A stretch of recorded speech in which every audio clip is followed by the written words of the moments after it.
हाँ, good morning students अपन पढ़ रहे थे प्रायिकता और उसकी अपनी एक क्लास हुई थी जिसमें हमने बेसिक बातें की थी इस क्लास में।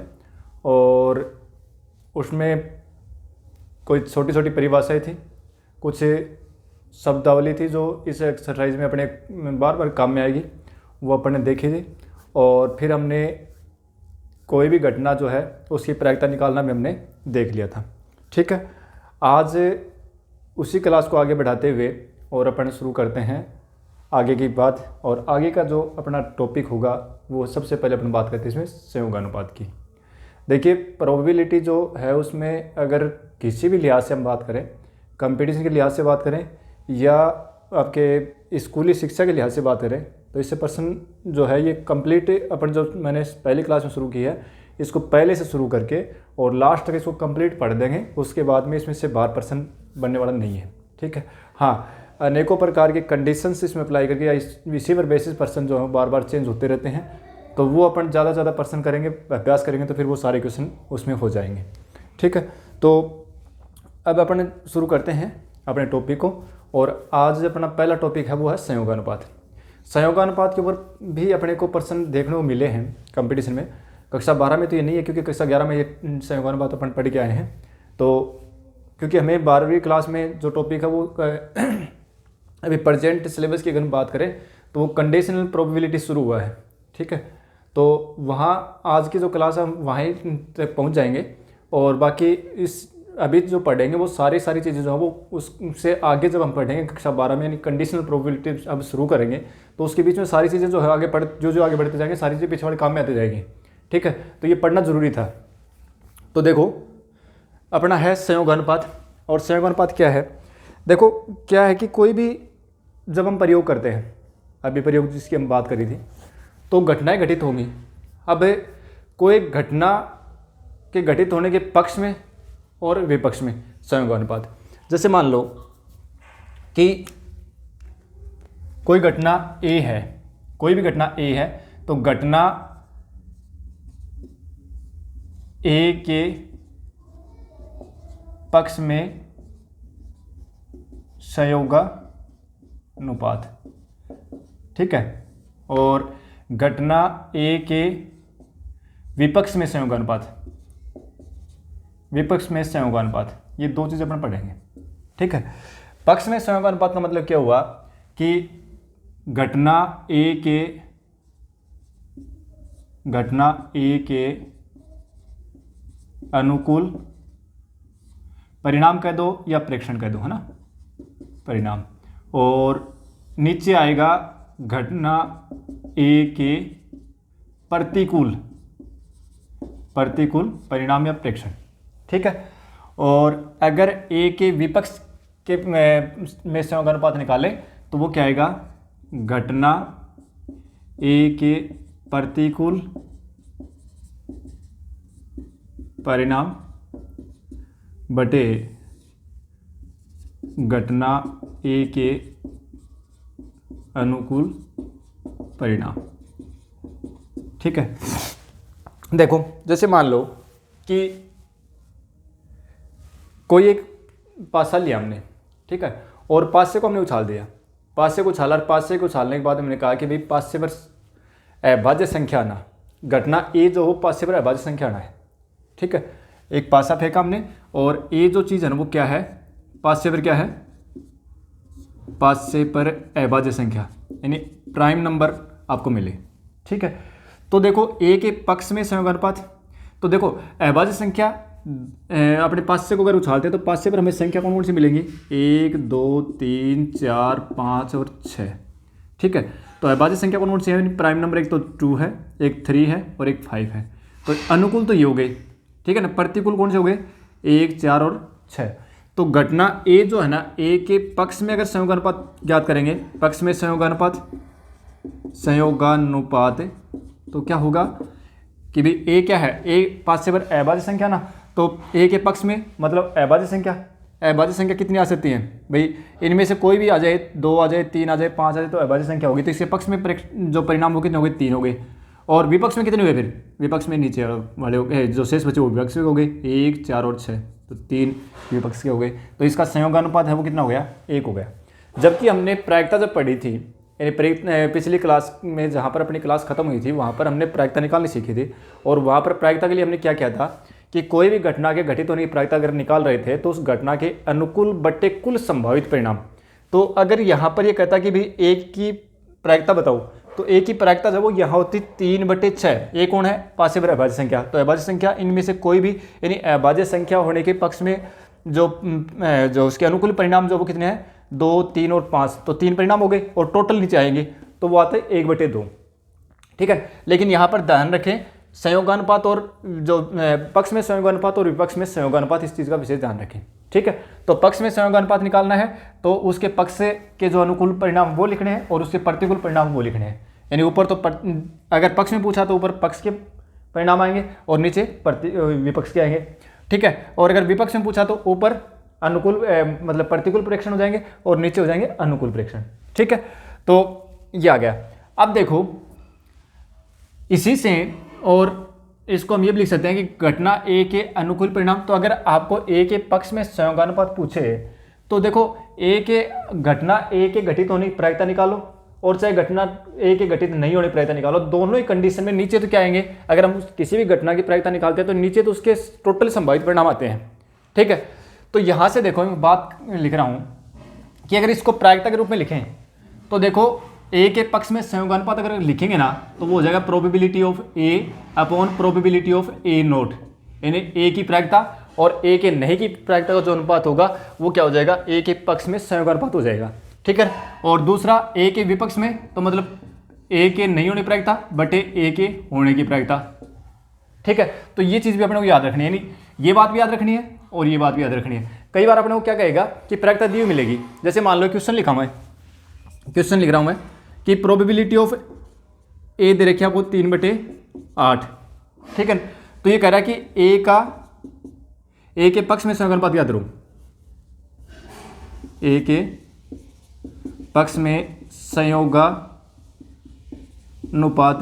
ज्ञात करो, ए के पक्ष में संयोगानुपात ज्ञात करो।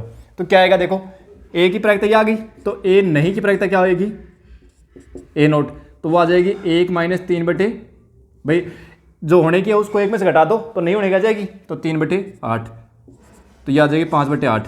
अब क्या कह रहा है कि ए के पक्ष में संयोगानुपात ज्ञात करो पूछा ना, तो ए के पक्ष में संयोगानुपात कितना आ जाएगा, ए के पक्ष में संयोगानुपात आ जाएगा, ए के पक्ष में संयोगानुपात आ जाएगा कि भाई ए की प्रायिकता 3/8 और ए के नहीं होने प्रायिकता 5/8, तो ये आ जाएगी ये, यानी 3/5। ठीक है, और अगर ये कह दे कि ए के विपक्ष में संयोगानुपात ज्ञात करो तो क्या होता कि ए के नहीं होने की प्रायिकता ऊपर आ जाती प्रोबेबिलिटी ऑफ ए नोट, ठीक है ना, और नीचे आती प्रोबेबिलिटी ऑफ ए, तो क्या आ जाएगा 5/8 और बटे में 3/8, ये कट गया तो 5/3 आंसर आ गया। ठीक है, तो ये आ गया संयोगानुपात, यानी किसी भी घटना के पक्ष में संयोगानुपात और विपक्ष में संयोगानुपात। अब देखो मैं और लिख रहा हूं, कई बार देखो इस प्रकार से मिलेगा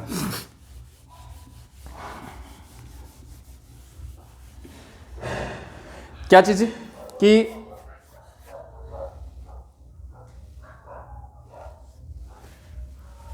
कोई घटना ए है, कोई घटना ए के लिए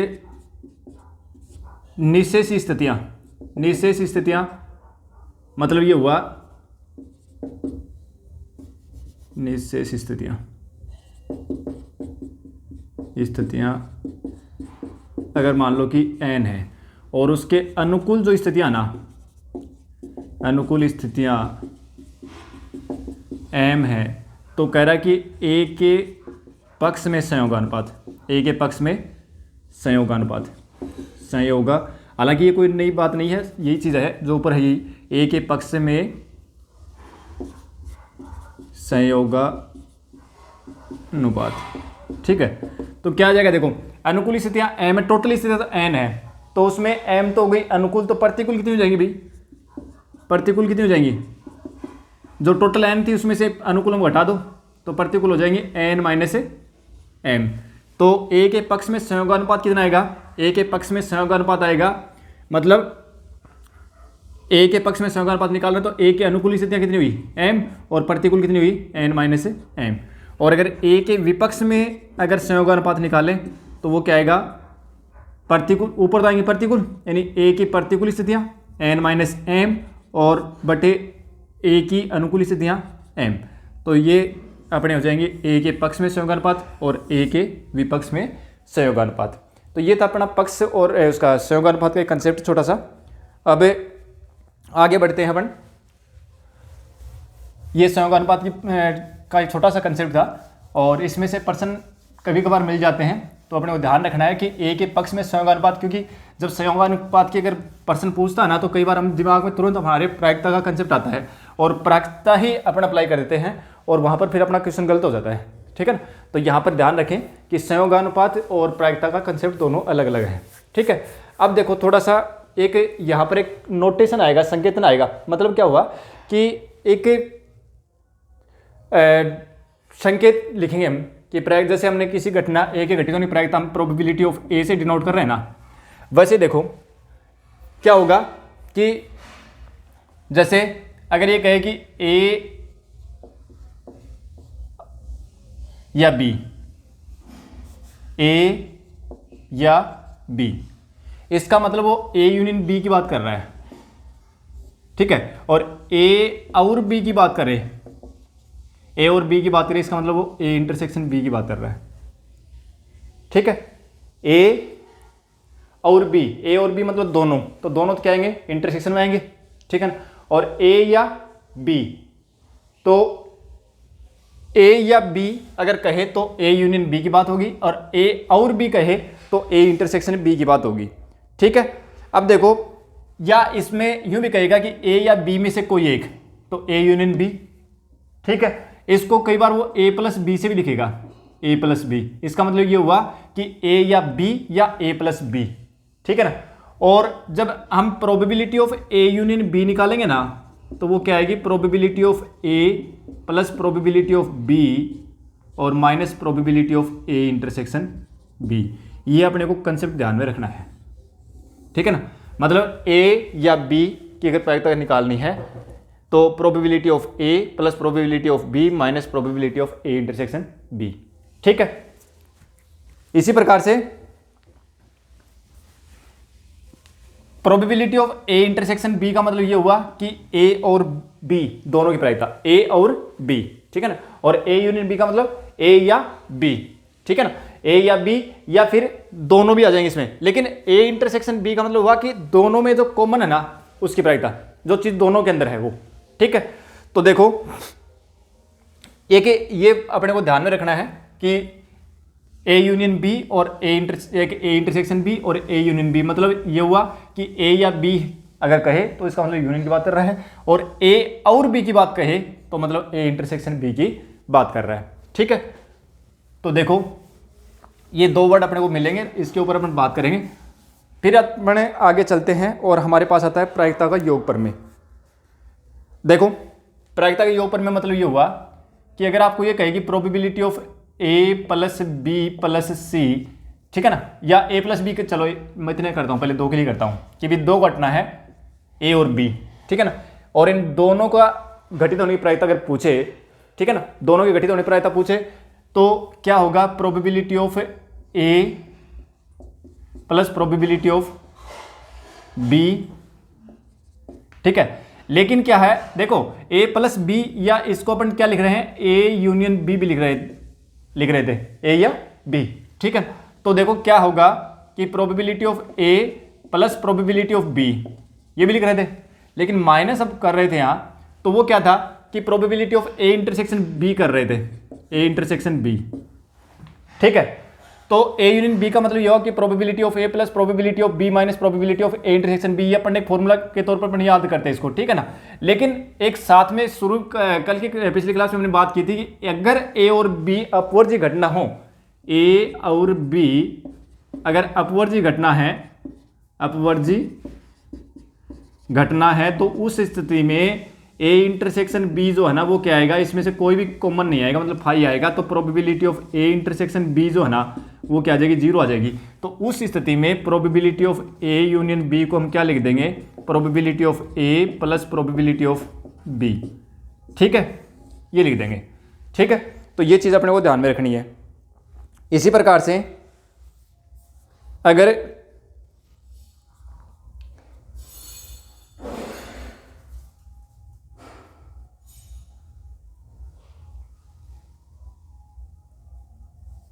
तीन की बात करें तो क्या करेंगे, probability of A union B union C अगर ऐसा हो तो हम क्या कहेंगे, probability of A plus probability of B plus probability of C. ठीक है ना। और अपवर्जी तीनों ही अगर अपवर्जी घटना ना तो फिर उनमें कॉमन तो कुछ होगा नहीं, क्योंकि इसके बाद में अगर ये तीनों अगर A union B union C, इसके लिए फॉर्मूला पूरा तो ऐसे याद रखेंगे, probability of A plus probability of B plus probability of C plus probability of A intersection B intersection C और minus probability of A intersection B minus probability of B intersection C plus minus probability of A intersection C. ये तीन तो घटेंगे और ये पहले तो तीनों का योग कर दो, ठीक है ना, फिर तीनों प्लस में करके तीनों का इंटरसेक्शन एक साथ लिख दो और फिर दो दो के इंटरसेक्शन वाले जो पद है ना उनको माइनस कर दो। इस प्रकार से इसको याद कर लो। ठीक है ना। अब देखो अगर ये अपवर्जी घटना हो तो उस स्थिति में इंटरसेक्शन का, भाई अपवर्जी घटना इसका मतलब कोई भी उनमें कॉमन नहीं है, तो इंटरसेक्शन वाला पार्ट जो है ना ये और ये तीनों के तीनों क्या हो जाएंगे, चारों पद क्या हो जाएंगे, जीरो हो जाएंगे। ठीक है ना, तो जीरो हो जाएंगे उस स्थिति में अगर ए बी सी अपवर्जी हो ना, ए बी सी अपवर्जी घटना हो तो क्या हो जाएगा, probability of A union B union C बराबर क्या हो जाएगा, probability of A plus probability of B plus probability of C. ठीक है, ये हो जाएगा। तो इस प्रकार से इसको याद रखेंगे। अगर अपवर्जी घटना है तो उनके लिए ए यूनियन बी का मान ये आएगा और अपवर्जी घटना है तो A union B union C का मान ये आएगा। अपवर्जी नहीं है तो, ठीक है ना, अपवर्जी नहीं है तो ये आएगा और अपवर्जी है तो ए यूनियन बी की जो प्रोबेबिलिटी है वो ये आ जाएगी। ठीक है ना। और इसमें अगर अपवर्जी घटना ए बी सी अपवर्जी है तो हम A union B union C को योग के रूप में लिख सकते हैं, तीनों को अलग अलग योग के रूप में लिख सकते हैं। ठीक है, तो ये अपना एक प्रायिकताओं की योग से संबंधित बात थी, ये अपन ने कर ली। अब देखो प्रायिकताओं के गुणन से संबंधित बात आएगी। देखो एक क्वेश्चन अगर मैं इस पर करूं तो देखो अगर आपसे ये कहे क्वेश्चन कोई मैं बोल रहा हूं और क्वेश्चन हम ये करते हैं कि दो पासों को हमने एक साथ फेंका और दो पासों को एक साथ फेंका तो उनके ऊपर योग 9 से अधिक आने प्रायिकता या योग 10 से अधिक आने प्रायिकता। ठीक है, तो देखो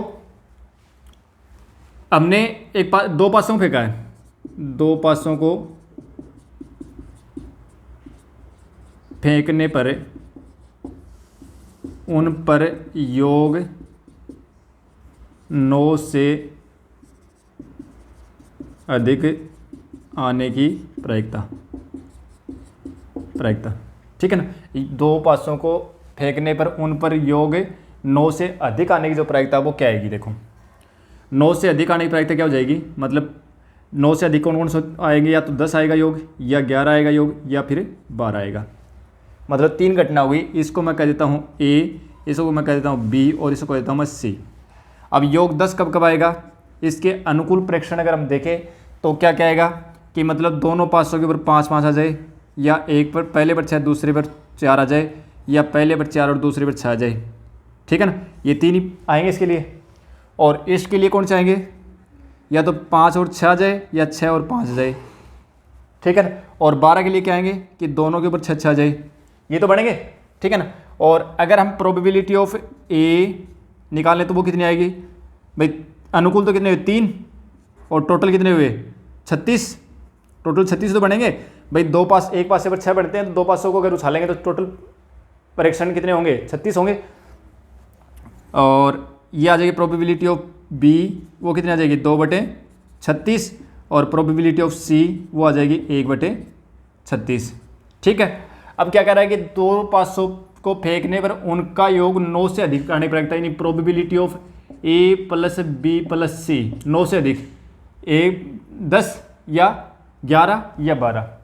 ठीक है ना, तो 9 से अधिक आने की प्रायिकता क्या होगी, ये 9 से अधिक कौन सी स्थिति में आएगा, अगर ये आता तो भी आएगा, ये आता तो भी आएगा, ये आता तो भी आएगा, इनमें से कोई भी अगर एक आ जाएगा तो भी 9 से अधिक है। ठीक है, तो क्या आ जाएगा, probability of A plus B plus C क्या आएगी, probability of A plus probability of B plus probability of C. ठीक है ना, और अगर यूं कहें कि 9 से अधिक आना, तो 9 से अधिक मतलब इनमें से कोई भी एक आएगा तो 9 से अधिक है। ठीक है ना, तो इनमें से कोई भी एक आए तो यूनियन लगा दें तो भी। अब देखो इसमें प्लस यहीं तक क्यों लिखा, आगे माइनस वाला क्यों नहीं, क्यों, क्योंकि ये जो है ना एक योग 10 आना योग 11 आने से कोई किसी तरीके से प्रभावित नहीं हो रहा, क्योंकि ये दोनों तीनों घटनाएं क्या है, अपवर्जी हैं। भाई इनमें से जैसे 10 कब आएगा, जब ये परीक्षण आएंगे, क्या इसमें मिल रहे हैं, ये नहीं मिल रहे ना भाई, इनमें कोई कॉमन है नहीं, तो ये अपवर्जी घटना हो गई। ठीक है ना, तो ये अपवर्जी घटना मतलब कोई भी कॉमन नहीं है, तो इनका इंटरसेक्शन वो क्या हो जाएगा, 0 हो जाएगा। तो योग 2 पासों को फेंकने पर योग 9 से अधिक आने की जो प्रायिकता है ना, वो क्या हो जाएगी, इन तीनों का अलग अलग जो है ना उसका योग कर दो, वो सीधा ही आ जाएगा अपना। ठीक है, अब देखो आगे चलते हैं।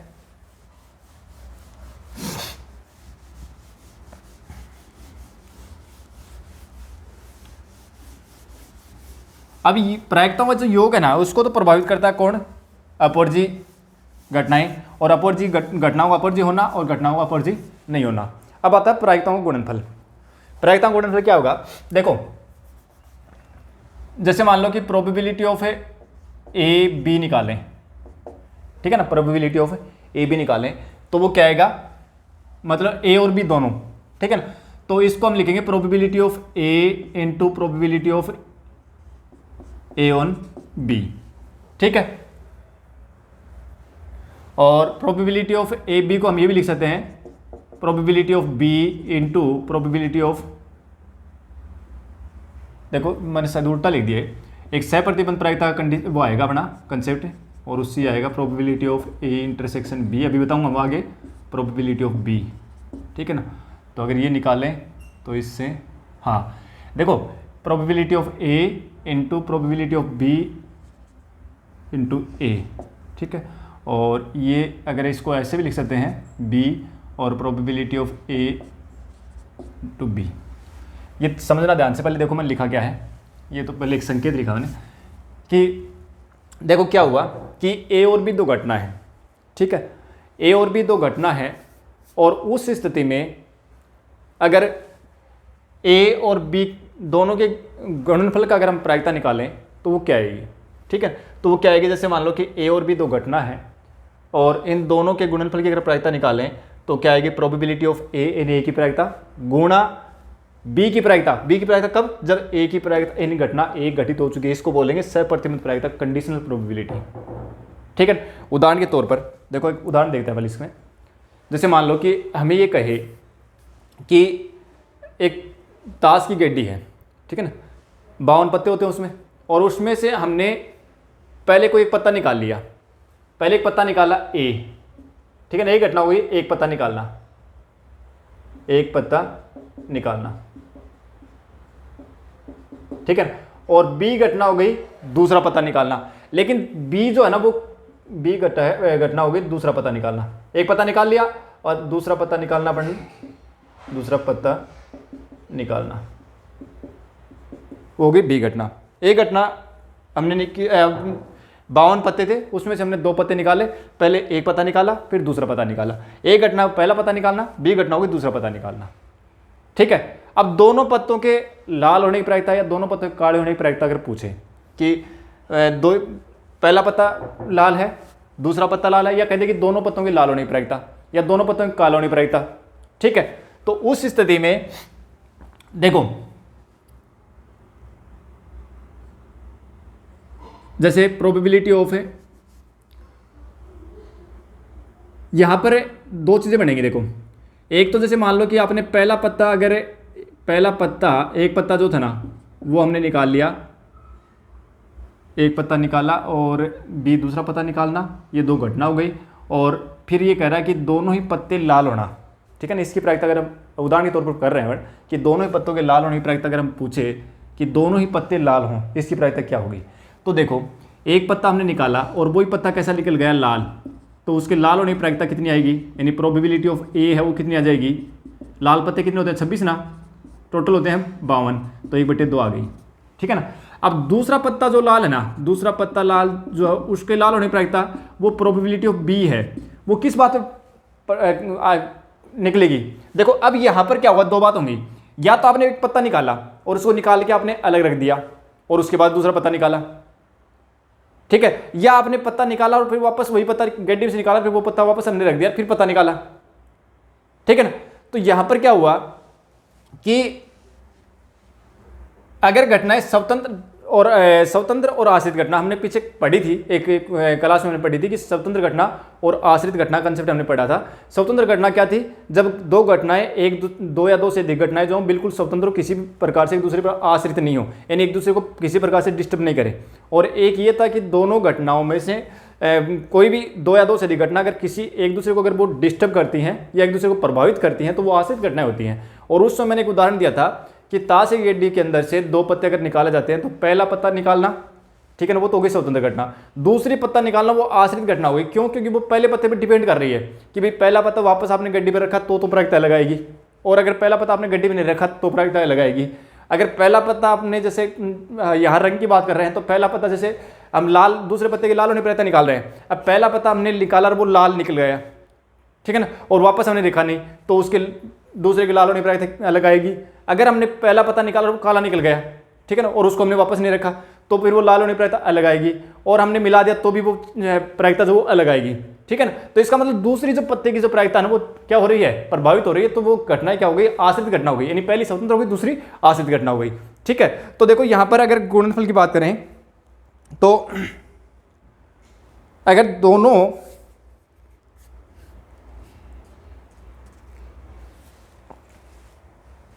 घटनाएं अगर स्वतंत्र हो तो दोनों घटनाएं स्वतंत्र हो। देखो यहां पर ये जो घटना घटी है ना, ये आश्रित घटना है, क्योंकि एक घटना घटी तो गई, उसके बाद बी, ठीक है। तो यहां दो बात आएंगी, या तो अगर आश्रित घटना है तो क्या आएगा गुणनफल, और अगर स्वतंत्र घटना है तो क्या आएगा, ठीक है। तो देखो अगर दो या दो से अधिक घटना की, जैसे मैं बात कर रहा हूं कि ए और बी, ए व बी स्वतंत्र घटना है, स्वतंत्र घटना है, ए व बी स्वतंत्र घटना है, तो प्रोबेबिलिटी ऑफ ए बी जो है ना वो क्या आएगी, probability of A into probability of B, ठीक है, दोनों गुणनफल के बराबर आ जाएगी। अगर तीन घटना है तो probability of A B C तीनों ही स्वतंत्र हैं तो तीनों के गुणनफल के बराबर आएगी। तीनों probability of A B C जो है ना वो क्या आएगी, probability of A into probability of B into probability of C, ठीक है, ठीक है। और अगर ये आश्रित घटना होती, ए बी और सी स्वतंत्र घटना तो यह आएगा। अगर ये आश्रित घटना ना, आश्रित घटना है, आश्रित घटना है तो क्या होगा, आश्रित घटना की स्थिति में क्या होगा, उस स्थिति में और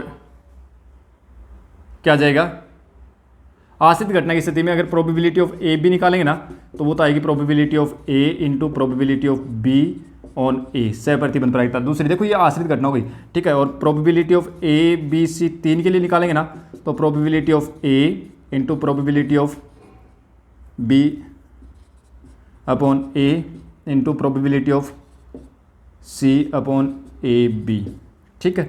ये इंटरसेक्शन भी लिख सकते हैं, इनकी जगह पर आपको इंटरसेक्शन भी मिल सकता है, probability of A intersection B, मतलब ए और बी दोनों की प्रायिकता, ठीक है। तो इसको यूँ भी लिख सकते हैं, probability of A into probability of B on upon A, और probability of A intersection B intersection C अगर निकालना हो तो इसको ये लिखेंगे probability of A into probability of B upon A into probability of C upon A intersection B, ठीक है। अगर ये आश्रित घटना है तब तो यह आएगा इनका गुणनफल, और स्वतंत्र घटना है तो यह आएगा। बाकी अपना प्रश्न करेंगे ना तो प्रश्न करेंगे तब अपने आप समझ में आ जाएगी सारी चीज़ें, ठीक है ना। अब देखो आगे क्वेश्चन को सोल्व करेंगे ना उसमें ज़्यादा चीज कंसेप्ट क्लियर होगा। ये स्वतंत्र घटना और आश्रित घटना का जो कंसेप्ट है बार बार आएगा। अपने गुणनफल हम प्रायिकताओं गुणा जो है वो काम में लेंगे, और वहाँ पर काम में लूँगा तो मैं बताऊँगा आपको ये क्यों काम में ले रहे हैं, ठीक है ना। उस समय ये चीज़ें जो है ना ये मैंने यहाँ पर बताई, एक बार तो अपने को याद करनी है, और उसके बाद में जब इनको पढ़ेंगे क्वेश्चन करेंगे ना तब ये और ज़्यादा अच्छे से क्लियर होंगी, ठीक है। एक दो कंसेप्ट और करते हैं, एक दो टॉपिक और करते हैं, फिर उसके बाद अपन क्वेश्चन करना शुरू कर देंगे इसमें। अब देखो क्या होगा कि स्वतंत्र घटनाओं में से, चलो एक प्रश्न करते हैं पहले, फिर देखते हैं आगे। क्वेश्चन अपना ये है कि 3 सिक्के हैं, 3 सिक्के एक साथ उछाले जाते हैं, पहले पर चित, दूसरे पर पट और तीसरे पर चित आने की प्रायता ज्ञात कीजिए। 3 सिक्के हैं, देखो यहाँ पर अब क्वेश्चन को देखना ध्यान से। क्वेश्चन अपना कि 3 सिक्के एक साथ उछाले जाते हैं, साथ उछाले जाते हैं, 3 सिक्के एक साथ उछाले जाते हैं, तो पहले पर चित, दूसरे पर पट और तीसरे पर, पहले पर चित, दूसरे पर पट और तीसरे पर चित आने की प्रायिकता ज्ञात करो, प्रायिकता ज्ञात करो। अब देखो 3 सिक्के हैं, तो इस प्रकार के प्रश्न जो है ना 2 तरीके से कर सकते हैं बढ़िया, लेकिन ये क्या हुआ कि अगर 3 सिक्के तब तो काम हो जाएगा, लेकिन 4 सिक्के हो जाएंगे तो फिर अपना काम बढ़ जाएगा। ठीक है, तो मैं दोनों ही तरीके बताता हूँ आपको। देखो पहली बात तो ये कि सिक्का उछालना और सिक्के के ऊपर, एक सिक्के पर चिताना, दूसरे पर पटाना, 3 सिक्के तीनों एक साथ उछाल रहे हैं, तो तीनों के ऊपर तीनों स्वतंत्र घटना होगी, क्योंकि भाई पहले के ऊपर चिताना, दूसरे पर पटाएगा, चिताएगा, उसको डिस्टर्ब नहीं करेगा। ठीक है ना, दूसरे पर चिताना या पटाना, तीसरे पर चिताना या पटाने को कोई डिस्टर्ब नहीं करेगा। यानी ये 3 घटना, सिक्के 3 है, 3 ही घटना बनेंगे, तीनों ही स्वतंत्र हैं। ठीक है, तो पहली बात तो ये क्लियर हो गई, ये तीनों स्वतंत्र घटनाएं हैं। अब तीनों स्वतंत्र घटनाएं हैं, तो तीनों स्वतंत्र घटनाएं, इसका मतलब हमें पूछ क्या रहा है कि प्रोबेबिलिटी ऑफ, पहले पर तो क्या आना चाहिए, पहले पर हेड, दूसरे पर टेल और तीसरे पर हेड। पहले पर चित, दूसरे पर पट, मतलब चित का मतलब हेड, फिर पट का मतलब टेल और तीसरे पर चित यानी हेड। तो ये कह रहा है कि पहले पर हेड, फिर टेल और फिर हेड, ये आने की प्रायिकता पूछी है कि तीनों के अंदर पहले पर तो चित आना चाहिए, दूसरे पर पट आना चाहिए और तीसरे पर चित आना चाहिए, इसकी प्रायिकता बताओ। अब ये आपको पता है कि स्वतंत्र घटनाएं हैं, ठीक है ना, कि भाई पहले पर चिताना दूसरे पर पटाने को डिस्टर्ब नहीं करेगा, दूसरे पर पटाना तीसरे को डिस्टर्ब नहीं करेगा, मतलब तीनों एक दूसरे को डिस्टर्ब नहीं कर रहे हैं। ठीक है ना, तो ये स्वतंत्र घटना हो गई। तो स्वतंत्र घटना हो गई, इसका मतलब इनकी प्रायिकता तो हम सीधे निकाल सकते हैं कि भाई probability of H into probability of T into probability of H. और अपने को पता है कि एक सिक्के पर चिताने की प्रायिकता 1/2 होती है, एक सिक्के पर चिताने पटाने की प्रायिकता भी 1/2 होती है, 1/2 होती है, कितना आ गया, 1/8 आ गया। ठीक है, और बाकी दूसरा जो तरीका है ना वो ये है कि 3 सिक्के हैं, तो 3 सिक्के हैं, तो हमारे पास प्रतिदृश्य समष्टि हमने पढ़ी थी, तो प्रतिदृश्य समष्टि देखें तो 3 सिक्कों के ऊपर हमारे पास सारे टोटल प्रेक्षण कितने आ सकते हैं भाई, 1 पर 2 आते हैं ना, तो 3 पर कितने आएंगे, 2 की घात 3, मतलब 8 प्रेक्षण अपने पास आएंगे। यानी 8 तरह की घटनाएं अपने पास घटित हो सकती हैं। अगर 3 सिक्कों को उछाले तो वो क्या क्या घटित हो सकती हैं कि तीनों के ऊपर हेड आ जाए, या पहले पर हेड फिर 2 पर टेल आ जाए, या पहले टेल और फिर ऐसे आ जाए, या फिर पहले टेल फिर हेड और फिर टेल आ जाए, या फिर 2 पर पहले 2 पर हेड और फिर टेल आ जाए, या हेड टेल हेड आ जाए, या टेल हेड हेड आ जाए, या फिर तीनों पर टेल आ जाए। देखो हो गई 8, 1 2 3 4 5 6 7 और 8। और हमें क्या पूछ रहा है कि प्रोबेबिलिटी ऑफ पहले पर हेड फिर टेल और फिर हेड। तो इसके पक्ष में देखो कितने प्रेक्षण है, इसके पक्ष में एक ही दिख रहा है, ये हेड टेल हेड, ये रहा एक ही प्रेक्षण है, तो एक तो आ गया ऊपर, टोटल कितने हुए 8, तो इसकी प्रायिकता कितनी आ गई 1/8, ऐसे सीधे भी निकाल सकते हैं। ठीक है ना, और ये अगर ये स्वतंत्र घटना वाला कंसेप्ट काम में लेते हो तो तीनों की प्रायिकता अगर आपको एक साथ निकालनी है तो इस तरीके से निकाल सकते हैं। ठीक है, तो ये था अपना तीनों के ऊपर स्वतंत्र घटना की बात है। तो उस स्थिति में अब देखो एक मैं आश्रित घटना के लिए और बताता हूँ आपको क्वेश्चन, और फिर उसके बाद में अपन आगे बढ़ेंगे, क्योंकि स्वतंत्र और आश्रित घटना गुणनफल से संबंधित जो बात है ना उसमें कहीं थोड़ी सी कंफ्यूजन की स्थिति पैदा हो सकती है। 2 पासों को एक साथ फेंकने पर उनके ये देखो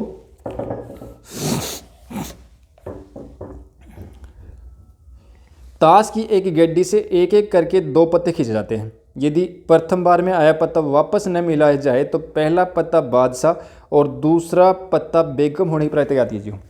तो क्वेश्चन क्या है, क्वेश्चन ये कि ताश के पत्तों से दो पत्ते एक एक करके निकाले जाते हैं।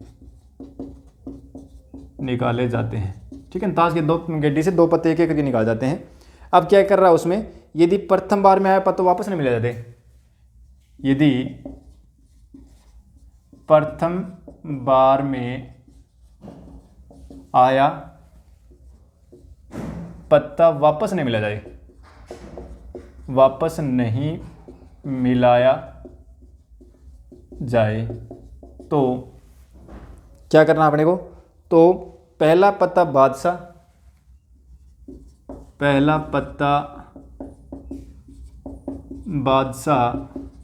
व दूसरा पत्ता बेगम होने की प्रायिकता ज्ञात करो। ठीक है ना, मतलब पूछ ही रहा अपने को कि दो पत्ते निकाले गए, दोनों एक एक करके निकाले गए हैं। प्रायिकता में पूछ रहा है किसकी, कि पहला पत्ता तो होना चाहिए किंग और दूसरा होना चाहिए क्वीन।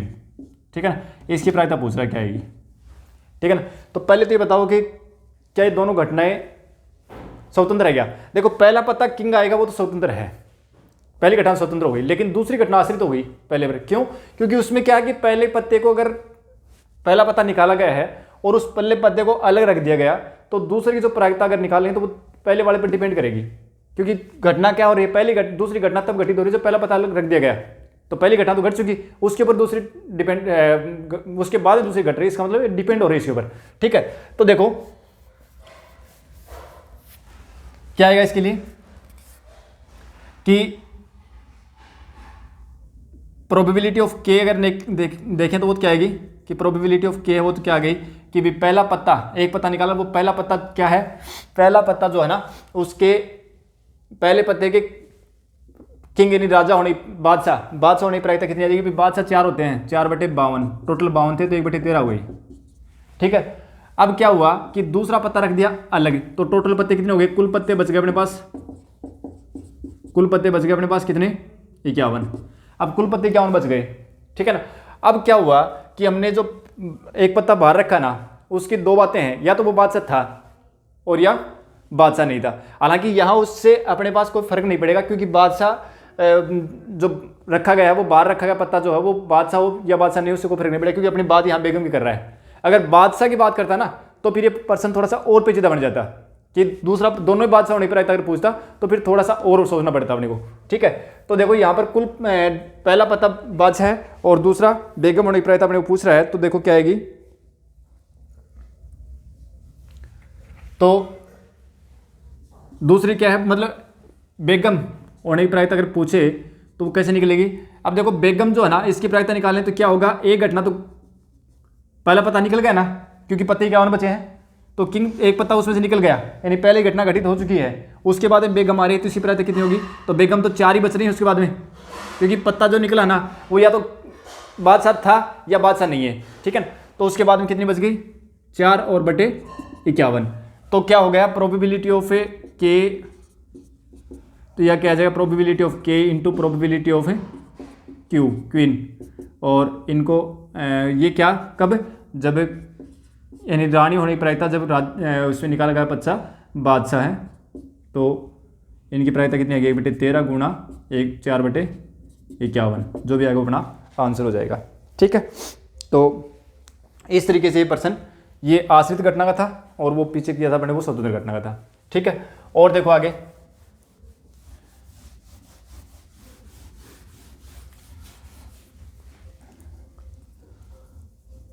ये हो गया अपना। अब देखो क्या है कि स्वतंत्र घटनाओं में से कम एक की प्रायिकता, स्वतंत्र घटनाओं में से कम एक की प्रायिकता, ये कंसेप्ट अच्छे से दिमाग में बैठा लेना, कम से कम एक की प्रायिकता। देखो ये कहे कि जैसे मान लो एक सिक्के को हमने 5 बार उछाला, चलो 3 बार उछाल लेते हैं, एक ज़्यादा हो जाएगा 5 बार एक बार, फिर उसके बाद में करेंगे आगे। देखो मैं क्वेश्चन लिख रहा हूँ, क्वेश्चन अपना ये है कि किसी सिक्के को 3 बार उछाला गया तो कम से कम एक चित आने की प्रायिकता ज्ञात करो। कम से कम एक चित आने की प्रायिकता ज्ञात करो। ठीक है, तो देखो ऐसे प्रश्नों के लिए ना भाई कम से कम एक चित आने की प्रायिकता बात कर रहा है, ठीक है ना। तो कम से कम एक चित आने की प्रायिकता का मतलब ये हुआ कि या तो उस पर एक चित आएगा, भाई एक चित आ जाए, या उसके ऊपर दोनों चित आ जाए, दो चित आ जाए, यानी दो चित आ जाए, या फिर उसके ऊपर तीन चित आ जाए। ठीक है, तीन एच आ गया, ये मतलब एक एच आ जाए, या दो एच आ जाए, या तीन एच आ जाए, है ना। इन सभी की प्रायिकता पूछ रहा है वो। तो इसमें कौन, अगर एक सिक्के को उछालेंगे तो अपने पास कैसे कैसी कंडीशन बनेगी, या तो सारे चिताएंगे, या फिर चित और पटाएंगे, ठीक है, या फिर सारे पटाएंगे। तो इसमें देखो एक चित आ गया, दो चित आ गया, तीन चित आ गया, सिक्का तीन बार चला मतलब तीनों चित भी आ गए, और फिर चित भी आ रहे हैं इसमें, ठीक है ना। अब दो चित आ रहे हैं, इसमें पट भी आ रहा है, इसमें एक चित आ रहा तो मतलब दो पट भी आ रहे हैं इसमें, ठीक है ना। लेकिन इसमें एक चीज बच गई जो नहीं आई, जो क्या नहीं आई, वो नहीं आई अपने पास प्रोबेबिलिटी ऑफ तीनों पट, कि तीनों जो पट है ना वो इसमें शामिल नहीं है।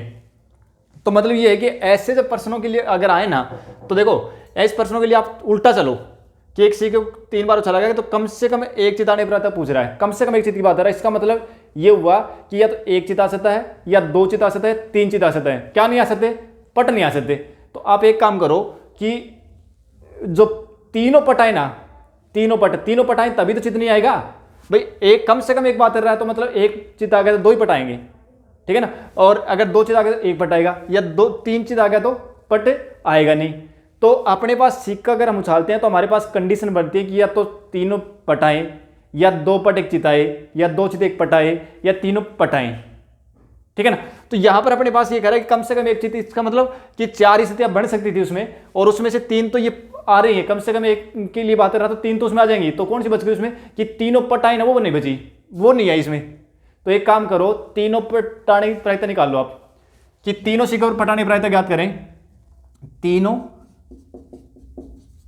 सिक्कों पर पट आने की प्रायिकता, आने की प्रायिकता इसका मतलब प्रोबेबिलिटी ऑफ पट, मतलब तीनों की टेल आने की प्रायिकता पूछ रहा है। और एक सिक्के पर टेल आने की प्रायिकता होती है 1/2, ठीक है ना। तो 1/8 हो गई, ठीक है।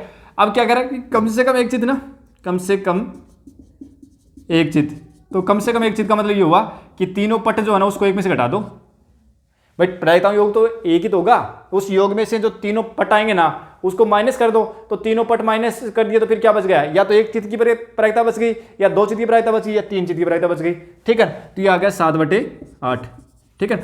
बाकी इसको हम आगे भी पढ़ेंगे, जब हम आगे एक्सरसाइज करेंगे तो बर्नौली परीक्षण पढ़ेंगे, वहां पर भी जाकर इसको थोड़ा सा फिर दोबारा पढ़ेंगे, ठीक है। तो ये था अपना स्वतंत्र घटनाओं से संबंधित कि स्वतंत्र घटनाएं हैं तो कम से कम एक की प्रायिकता पूछे तो इस तरीके से निकालेंगे। कम से कम एक ही पूछे ना, तो कम से कम एक ही पूछे तो इसका मतलब कम से कम एक ही पूछ रहा है तो उसको उल्टे चलो, ठीक है ना। और जो जिसकी नहीं पूछी है ना उसके सारे जितने भी बन सकते हैं सभी की निकाल लो और उसको एक में से घटा दो तो कम से कम एक की आ जाएगी, ठीक है ना। जैसे यहाँ कम से कम एक चित की बात कर रहा था, तो आप चलो सारे पटों पर, तो सारे पट मतलब तीन सिक्का तीन बार चला गया, तीन ही पट आएंगे, तो तीनों पटों की प्रायिकता निकाल दो और उसको अगर आप एक में से घटा दो तो कम से कम एक चित की प्रायिकता आ जाएगी, ठीक है। अब चलते हैं आगे। अब कंसेप्ट आता है अपना सहप्रतिबंध प्रायिकता का। सहप्रतिबंध